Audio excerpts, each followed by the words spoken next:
Hello YouTube and fellow DC comic fans. I'm Kelly One Shot, and this is the Post-Crisis Podcast. And today, we're going to talk about Doomsday Clock number 11 from DC Comics, written by Geoff Johns, with artwork by Gary Frank. Okay, so after 3 long months, it's finally here. After all of the delays, we have Doomsday Clock number 11, which is the second to last issue in this great story that Geoff Johns has penned. It involves a crossover between DC Comics and the characters from the Watchmen universe. It's been really great to watch. It's been really slow, and I will say that it will be more enjoyable after the next issue is released, and you can just sit down and read it all as one digestible story. Either way, we actually start this story off by seeing that the Joker has started a war with several unknown players in Gotham, and they're kind of fighting for control of the city. We also see that Batman is being attacked by different US soldiers because he's wanted for whatever reason. They want Batman to go down and be arrested. We actually see that Alfred is also reading snippets from Kovac's journal that says no matter the precise nature of this conspiracy, Adrian Veidt is responsible. And Alfred's just kind of looking over that book. Then we also see that Ozymandias is sitting in a room and watching all of these different news feeds. It talks about how the Russian government wants the United States to turn Superman over because Superman defended Firestorm, and then this big explosion happened and several people died, and they're blaming Firestorm and Superman for that. And the US government refuses to hand this over. We also see that Markovia has their outsider group, and they're sided with Russia. We see that there's several charges of treason and dozens of American soldiers wounded from this attack on the White House because ultimately Black Adam actually attacked with several other metahumans, including the Creeper and Hagante, and Wonder Woman was actually at the White House because she was working on a peace treaty, and she was representing the metahumans, and there was all these different nations there as well to talk about the treaty. But Black Adam actually represents a group of metahumans who feel like they're outcasted, they're outsiders,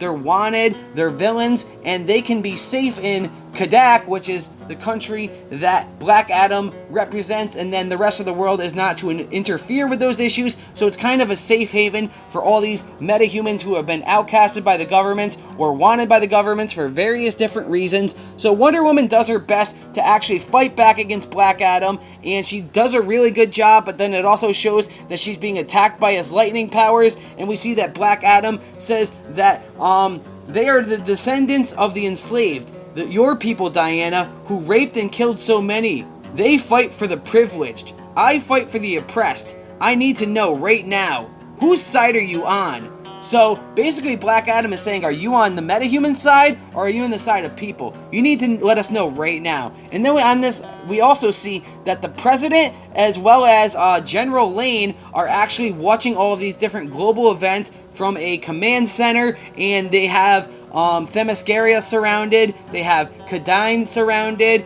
and they also are talking about the Superman theory and how it suggests that all these different metahumans were abducted by different governments and human traffickers, and they were given all these different powers, and that a lot of them seem to reside in Kadak, but they're all kind of attacking with Black Adam right now, and that Wonder Woman was one of our last hopes here, but will the Amazons come to her aid? We also see that the Amazons talk about this, and they say that if this battle continues, that Diana will be wounded, and this will bring her probably death. So they want to go there, and they want to just help Diana. They want to bring her back, even if that means fighting her back, because they don't want to get involved in the affairs of the world of man. And so basically that's their plan. We then actually see that there's protests outside of the Hall of Justice because various citizens want the US government to turn Superman over because they don't want to have to deal with whatever nuclear fallout happens if Russia attacks us, because Russia has given a deadline of 12 o'clock at night for the US government to give up Superman or face the consequences. We then actually see Lex Luthor with Lois Lane, and the two of them are talking about what's going on here, what's happening. They're walking through one of the LexCorp buildings because Lex has been giving Lois Lane various information that he's found over the years about this time disturbance and this manipulation in time. Then Lex actually talks about a few weeks ago, he was approached from a man from another world, and then he was actually shot from another man from that same world, which was actually the comedian. He says that the man who came to him called himself Ozymandias. He boasted that he had created an alien invader, the illusion of a common enemy that killed millions, but united his planet. He's talking about Dr. Manhattan and how Ozymandias essentially manipulated John and convinced his world that he had created the problem, and either way, so that is what Ozymandias was talking to Lex Luthor about. Lex says that ultimately his actions were exposed and that his world fell into nuclear war. So he's kind of explaining the events that happened in The Watchmen, and he says that Ozymandias came here searching for the one being from his Earth, the one he believed had the power to save it. He was so desperate, and he was here to find Dr. Manhattan. And that's why Ozymandias originally came to our planet. We then actually wake up inside of the Hall of Justice, where we see Superman, and he's looking for Lois, and he's wondering what happens. We see that there's various different disturbances happening across the world, and that there's these different lightning storms, and that due to the military of metahumans inside of Kadak, it actually broke the pyramids in Giza. We see Johnny Lightning is still in a cell. He's being trapped. And then we actually see Saturn Girl as well, and she's just kind of as well trapped in a cell. We also see that due to all these riots, people have actually burned down the Flash Museum in various metahuman themed restaurants around the area as well, which is kind of sad. Again, we see Ozymandias just looking at all of these events happening as they're all unfolding, and chaos is going across the world as Superman flies out, ready to do what he can to stop whatever he can. And Ozymandias points at the Superman symbol and he cracks the glass with his finger. And then we also see various other things happen, like the Hoover Dam breaks, and then all these neighboring areas flood, just adding to further chaos. And then we see Ozymandias walk through his facility where he has Johnny Lightning captured, and he talks about the man from the past who just sits there whimpering. And then he also talks to Saturn Girl, and he walks up to her cell, and he goes, "But you? What do you want?" And she tells him, "I want to know why I can't read your mind. The world's ending, and you have a smile on your face." We then actually go back to the LexCorp building where Lois is walking with Lex Luthor through the facility, and they're talking about how Lois has concern for Superman, and Lex says, "You're a little curious at least. You want to know what's going on, and you're special, Miss Lane, because no other human being has walked inside of this vault except for you and me." And then as they walk through the facility, Lex actually tells her that this vault is where he keeps some of his most precious secrets. And then he talks about an actor named Carver Coleman, who is the actor that we've seen in the flashbacks, the actor that John Jones has interacted with since he came to our planet in 1938, and he slowly helped that man out till his eventual death.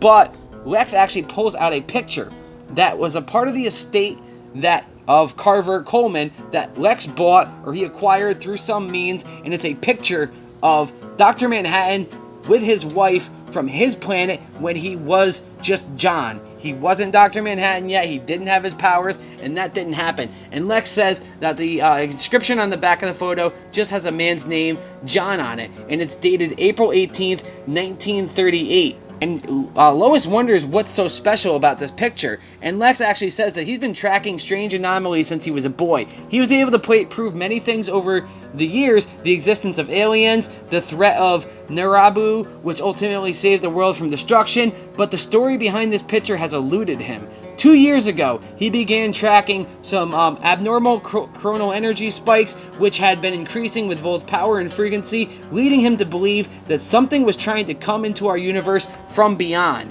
And then he actually stumbled upon, apparently, Lex Luthor was there when Wally West was able to find a tether in Barry Allen and return to our world, the very first issue of DC Rebirth. So this issue loops us finally back to that epic DC Rebirth issue #1, and that beautiful moment between Wally West and Barry Allen that was also penned by Jeff Johns, and I've been waiting for something like this for a long time. And we actually hear the words, "Every second was a gift," which is a classic Flash line there. And Lex says that he heard a warning about someone who had altered reality. And he says, but it wasn't the two flashes that were the source of the anomaly he was tracking. And then he says lying there in the grass was a photograph of this man John.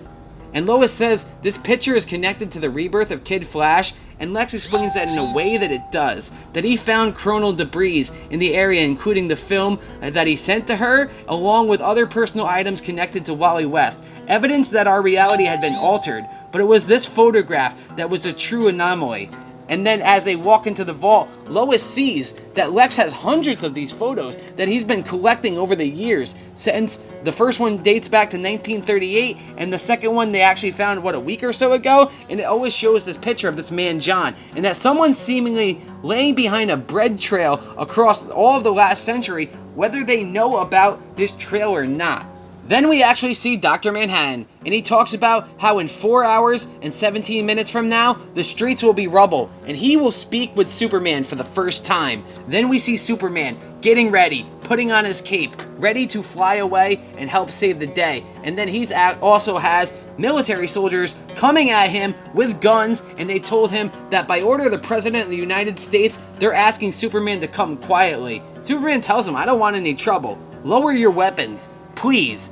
And then we actually go back to Saturn Girl and Ozymandias, and Saturn Girl tells him that Superman will stop him.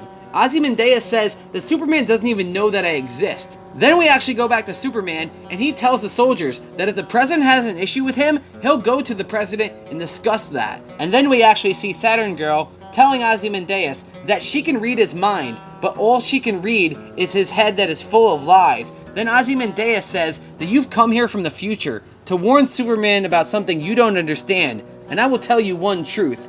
You're never going to see Superman again. And then Johnny Lightning actually says, "Leave her alone! Don't touch her!" Then Saturn Girl actually tells Ozymandias that you will never destroy Superman if that's what you're planning. She's smiling about this. Then Ozymandias actually says, "I was honest, I was loyal, and I've learned the greatest lesson of all is not who wins or loses, it's how you play the game. Oh, and I'm counting on him to survive whatever comes his way." We then actually go back to Gotham City, where we see Alfred is making pancakes. That's right, pancakes. And he is going out and he's looking for Rorschach ultimately, because he believes that Rorschach can help in this situation. Speaking of Rorschach, we see a flashback. This is actually Rorschach number 2, Reggie Long, who is the son of Dr. Malcolm Long. And then we see a flashback on their world where Reggie is inside of a prison cell, and his father is actually coming here to speak to Kovac, Rorschach number 1. And Reggie screams out to his father and he says, "No, don't grab for that door. Don't go in and talk to Rorschach." And then it explodes. And then in the fire, as he screams for his father in his mind says, "Reggie, Rorschach.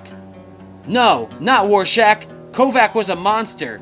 And then his father says, "See what you want to see." And in the fire, every time the image is different, so he sees what he wants to see, just like a Rorschach, which is one of the things that led him to become Rorschach number 2. And also in this, Kovac is then there after the explosion, and he grabs Reggie's throat.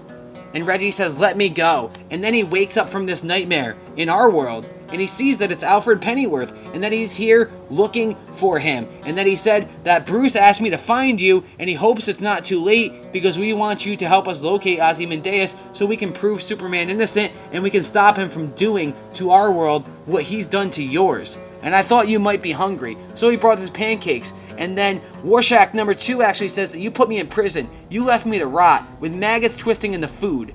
And then he, in a rage, screams that he's not Rorschach, and he runs away.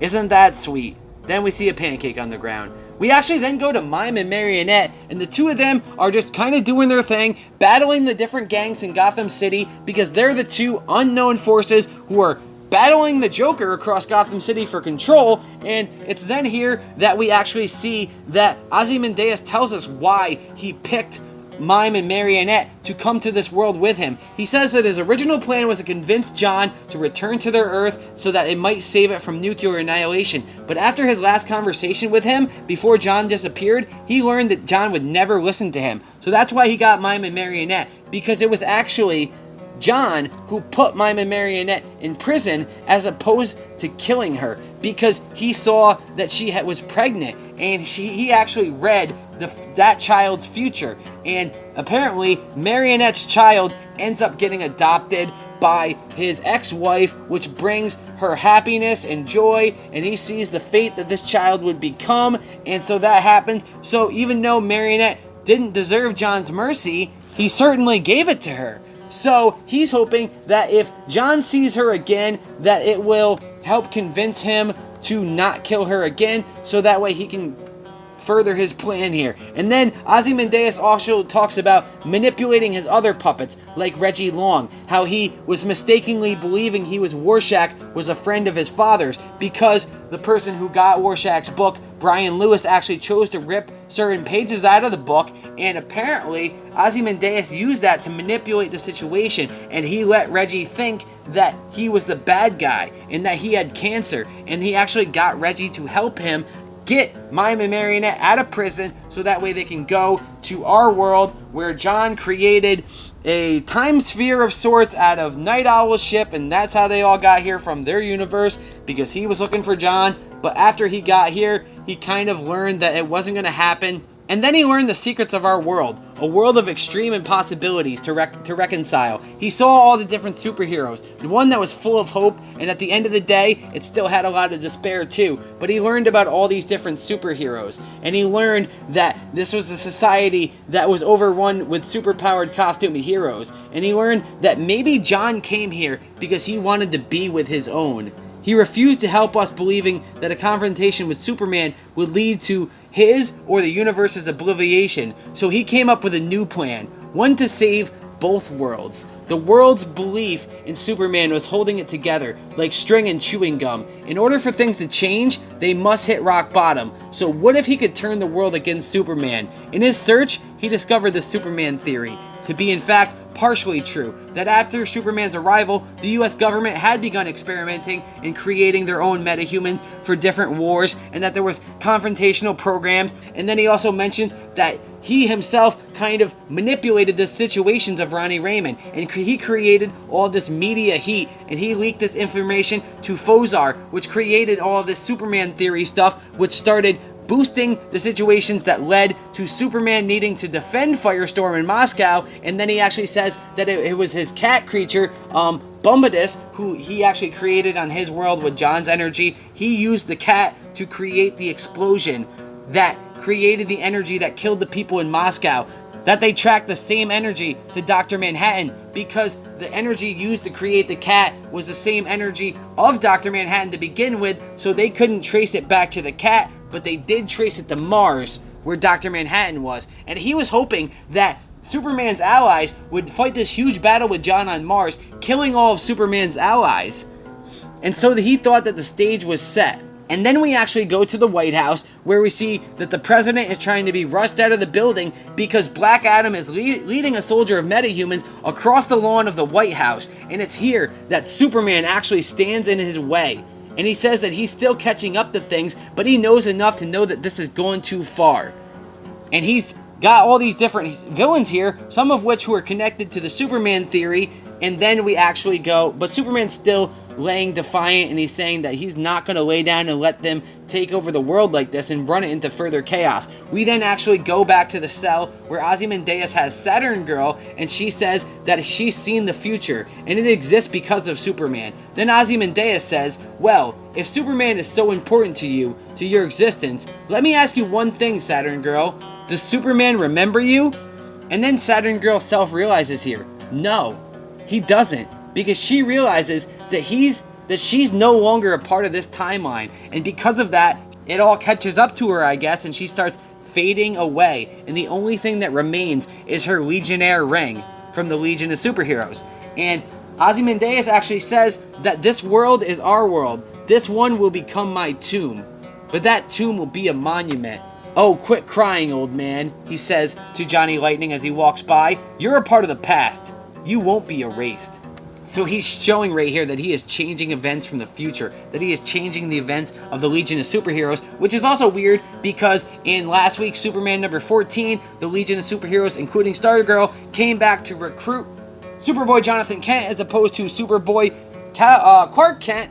And so that book also came out today as well, which I haven't got a chance to read yet, but I'm probably going to read after I do this review. So I don't know what happens fully with the Legion of Superheroes or the Justice Society of America, who we're seeing in the pages of the Justice League right now, though that's probably a contained hyper time version of them. I know we're also getting them further down the line too, so we'll see how this all kind of happens and how this all works out, and if we get different hyper time versions or whatever. But either way, we actually see that during this fight with Black Adam, Superman gets knocked into the streets on Pennsylvania Avenue, and then we see that he finally interacts with Dr. Manhattan for the first time. They lock eyes. It's Superman, it's Dr. Manhattan, it's us.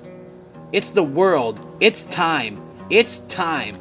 And that's the end of the issue, because we see that the Doomsday Clock is finally ticking over to number 12. The final issue, and I cannot wait for this book to come out. It's really wrapping up to be something really big, and I hope that they don't screw up the landing, and I ultimately hope that the wait was worth it, and that it all pays off in the end, and that we get the conclusion that we deserve. I want to see if there's more tie-ins with Wally West. I'm wondering how they wrap this up. Are we going to see Silk Spectre? Are we going to see Night Owl in this book at all? I don't know.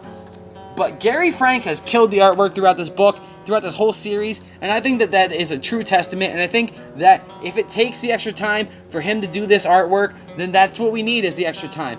Wait for the book. It's already been delayed so long. Just come out with the next issue when it's ready. I'm sure the story's been penned. Most of the pages have been printed. There's probably one of the reasons for one of the delays. They probably want other events to line up too with the Legion of Superheroes, and they knew that stuff was down the pipeline. Either way, this has been a very complicated story, one that you should probably go back and read the last issue before you read this one, and it's probably best, if you haven't read it, just wait for the next issue to come out at this point, at issue number 11. Wait for the next issue. Either buy all 12 at once, or wait for the paperback or whatever, when they just put it all in this one-shot book, because it's going to be more enjoyable and more understandable that way as well. Because I honestly had to go back and reread the last two books just to fully know what was happening before I read this book, because one was 3 months ago and the other one was 5 months ago. So there's that.